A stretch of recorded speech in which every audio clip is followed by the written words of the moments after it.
Hello and welcome to Unacademy. मैं शुभम सिसोदिया आप सबका बहुत स्वागत करता हूं। असम के अंदर जो इलीगल इमिग्रेंट्स हैं, अवैध प्रवासी, उनकी समस्या लंबे समय से बनी रही है और उस समस्या से निपटने के लिए हमारी सरकारें अलग अलग प्रोविजंस, अलग अलग उपाय लेके आती रही हैं। और अभी इसी पूरी प्रक्रिया में कुछ बड़े बदलाव यहाँ पर जो घोषणाएं हैं वो घोषणाएं करी गई हैं सरकार के द्वारा। असम सरकार ने पूरे के पूरे प्रोसीजर में कुछ जो सिग्निफिकेंट चेंज हम यहाँ पर कह सकते हैं वो करने की कोशिश करी है। दरअसल जो अवैध प्रवासियों की समस्या है, उस प्रवासियों की समस्या का पहला जो प्रोसीजर था, उस प्रोसीजर में बदलाव अभी करे गए हैं। और बदलाव यहाँ पर मेजर एक ये है कि अभी जो फॉरेनर ट्रिब्यूनल्स जो थे, यानी कि जो विदेशी न्यायाधिकरण थे, उनको जो स्थापित करा गया था कानूनों के माध्यम से, अब उनका इंटरवेंशन कम करने की कोशिश यहाँ पर करी गई है। और जो यहाँ पर राइट्स हैं, यहाँ पर जो ज़्यादा अधिकार हैं, ज़्यादा शक्तियाँ हैं, वो यहाँ पर डिस्ट्रिक्ट मजिस्ट्रेट के जो हाथों में हैं, वो वहाँ पर ट्रांसफ़र कर दी गई हैं। अब इसको लेके बहुत सारे प्रश्न भी उठ रहे हैं कि भाई एक तरफ तो हम कह रहे हैं कि हमें जो अवैध प्रवासी उनकी समस्या से निपटना है, जो एसओपी अभी नया जारी करा गया है असम सरकार के द्वारा।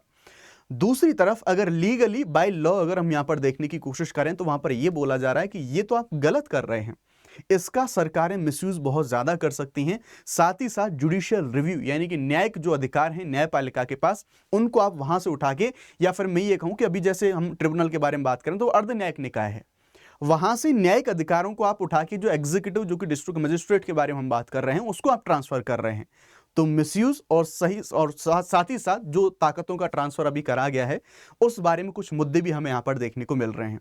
आइए पूरे मुद्दे को समझने की कोशिश करते हैं कि अभी रिसेंटली जो एसओपी है, उस एसओपी में क्या यहां पर बदलाव करे गए हैं और क्या सारी चीजें नई हमें यहां पर देखने को मिलने वाली हैं।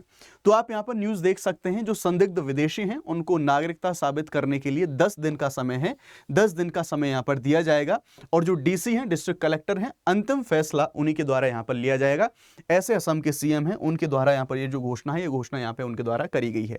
आइए सारी चीजों को समझने से पहले मैं आपको एक पहले बैकग्राउंड बताना चाहता हूं। मैं आपको बताना चाहता हूं कि अभी जो एसओपी नया जारी करा गया है, इससे पहले का प्रोसीजर क्या हुआ करता था। तो आइए उस प्रोसीजर को पहले समझते हैं। यानी कि पहली जो पुरानी प्रक्रिया होती थी, उसमें दरअसल जो प्रदेश के अंदर, जो असम के अंदर जो इलीगल इमिग्रेंट्स हैं, अवैध प्रवासी, उनकी पहचान करी जाती थी। सबसे पहला जो स्टेप होता था, और वो जो पहचान करी जाती थी, उसकी पहचान सीमा पुलिस के द्वारा करी जाती थी। और जब अगर शक पुलिस का ज्यादा गहरा होता था कि नहीं ये व्यक्ति विदेशी ज्यादा है, तो इन दैट कंडीशन उस पूरे मामले को फॉरेन ट्रिब्यूनल्स को भेजा जाता था। अब जो फॉरेन ट्रिब्यूनल्स हैं वो एक अर्ध न्यायिक निकाय की तरह काम करते हैं। गवाह और दस्तावेज देख के नागरिकता उनके द्वारा तय करी जाती थी और साथ ही साथ नागरिकता साबित करने की जो जिम्मेदारी है वो संदिग्ध पर होती थी। यानी कि जस्ट फॉर एग्जांपल, वहां पर कोई एक्स नाम का कैंडिडेट है, अगर उसको किसी शक के आधार पर पुलिस के द्वारा उठाया गया है, तो अब उसको साबित करना पड़ेगा कि आप नागरिक हैं कि नहीं। जो भी रिलीवेंट डॉक्यूमेंट है वो आपको वहां पर दिखाने पड़ेंगे। यहां पर पहले आपको अपील का अधिकार मिलता था कि जो एफटी यानी कि फॉरेन ट्रिब्यूनल, विदेशी न्यायाधिकरण था, उसका फैसला होता था, उसको आप हाई कोर्ट या फिर सुप्रीम कोर्ट के अंदर आप उसको चैलेंज कर सकते थे। और साथ ही साथ हिरासत और निष्कासन होता था कि अगर विदेशी घोषित हो गए, अगर आप अपनी नागरिकता साबित नहीं कर पाए, तो इन दैट कंडीशन व्यक्ति को डिटेंशन सेंटर भेजा जाता था। और निष्कासन के लिए बांग्लादेश से सहयोग जरूरी था कि भाई वो आपका नागरिक है तो आपको अडॉप्ट भी तो करना होगा। कई बार बांग्लादेश मना कर देखे, ना ना ना हमारे लोग ये है नहीं, तो हमारे लिए दिक्कत यहां पर आ जाती थी। ऑल्दो जो डिटेंशन सेंटर होते थे, वहां पर भी मानवीय व्यवस्थाओं को लेके काफी सारे जो सवाल हैं, वो सवाल वहां पर उठे थे। साथ ही साथ 2019 का जो एनआरसी आया था, उससे बाहर हुए लोगों के मामले में भी जो फॉरेन ट्रिब्यूनल को ये सारे मामले थे, वो मामले यहां पर भेजे जाते थे। ठीक है, अब यहां पर देखा गया है कि अभी जो नए बदलाव सारे हुए हैं, अभी जो एसओपी नया जारी हुआ है, ठीक है, स्टैंडर्ड ऑफ प्रोसीजर्स, जो नए बदलाव अभी हुए हैं, उनको हम यहां पर देख लेते हैं। तो अब जो सारी ताकतें हैं, ज्यादातर ताकतें डिस्ट्रिक्ट कमिश्नर हैं, उनको दे दी गई हैं। अब अगर कोई संदिग्ध विदेशी का कोई मामला आता है, तो वो सीधा डिस्ट्रिक्ट जो कमिश्नर होगा उसके पास में यहां पर हमें देखने को मिलेंगे, सीधे जिला आयुक्त के पास में हमें देखने को मिलेंगी। पूरी कंप्लेंट वहीं पे जाएगी। उनके द्वारा 10 दिन का समय दिया जाएगा। वो 10 दिन का एक नोटिस इशू करेंगे कि आपके पास 10 दिन का समय है, अपने डॉक्यूमेंटेशन वगैरह का इंतजाम कर लो, और 10 दिन के अंदर व्यक्ति को अपनी जो सिटीजनशिप है वो आपको अपनी प्रूव करनी पड़ेगी। अगर इसमें आप फेल हो जाते हैं इन दैट कंडीशन, या फिर जो डॉक्यूमेंट है वो आपको सेटिस्फैक्टरी नहीं होते, तो फिर जो डिस्ट्रिक्ट जो कमिश्नर थे वो सीधे निष्कासन का आदेश जारी कर देंगे। और इन दैट कंडीशन जो व्यक्ति था, यानी कि जो अवैध प्रवासी था, उसको अब होल्डिंग जो कैंप है वहां पर उसको रखा जाएगा, होल्डिंग सेंटर में रखा जाएगा। होल्डिंग सेंटर में ले जाके बीएसएफ के जरिए बांग्लादेश या फिर पाकिस्तान, जिस भी वो रिलीवेंट जो कंट्री से आया है, उसको वहां पर वापस भेज दिया जाएगा।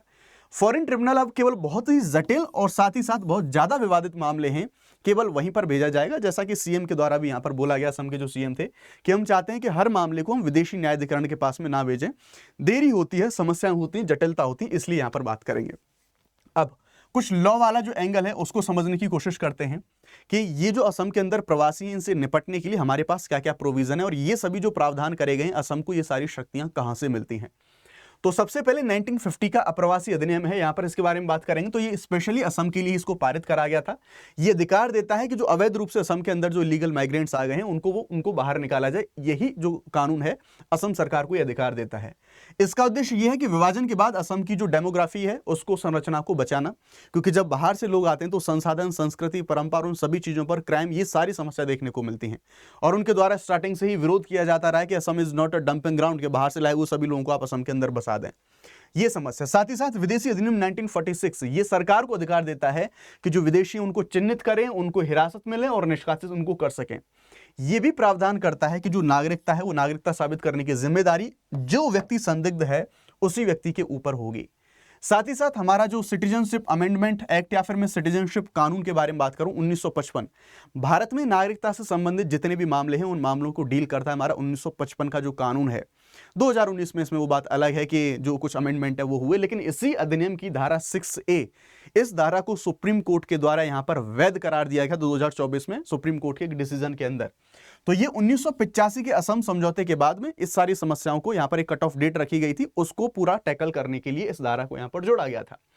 इसमें प्रोविजन ये थे 24 मार्च 1971, इससे पहले असम में आए लोगों को भारतीय नागरिकता मिलेगी, उसके बाद के जो लोग हैं उनको अवैध प्रवासी माना जाएगा और इस धारा को सुप्रीम कोर्ट ने अक्टूबर 2024 में संवैधानिक करार दिया था। तो ये असम समझौता है, उससे संबंधित सारी की सारी चीजें वो हमें यहाँ पर देखने को मिल जाती हैं। लेकिन इसके जो इश्यूज हैं उनके बारे में बात कर लेते हैं कि यहाँ पर कुछ जो चुनौतियां हैं वो चुनौतियां हमें देखने को मिल रही हैं, कुछ क्रिटिसिज्म देखने को मिल रहे हैं अभी जो एसओपी नई जारी करी गई है उसके लिए। तो सबसे पहला कि भाई साहब आप न्यायिक प्रक्रिया उसका हनन कर रहे हैं कि आपने जो विदेशी न्यायाधिकरण थे जो कि एक अर्ध न्यायिक निकाय था, आप उनको बाईपास करके डीसी के हाथों में अंतिम अधिकार दे रहे हैं। तो कहीं ना कहीं ये जुडिशियल रिव्यू यानी कि न्यायिक समीक्षा के सिद्धांत पर प्रश्न खड़े करता है। दूसरा, केवल 10 दिन का समय आप दे रहे हैं। अगर कोई व्यक्ति गरीब है, निरक्षर है, हाशिए पर खड़ा हुआ कोई व्यक्ति है तो उसके लिए जो समय है, ऐसे समाज के लिए वो समय अपर्याप्त हो सकता है। जरूरी नहीं कि उनके पास इतना समय हो कि इन सब चीजों को यहां पर मेंटेन कर सकें। कूटनीतिक जटिलता, बांग्लादेश ने पहले भी कहा है कि वो अवैध प्रवासियों को स्वीकार नहीं करेगा। अब आप एक बात बताओ, भारत के अंदर जो सीमा के जो क्षेत्र हैं सारे के सारे, बांग्लादेश से लोग आ रहे हैं भारत के सीमावर्ती राज्यों के अंदर, हम उनको वापस भेज रहे हैं।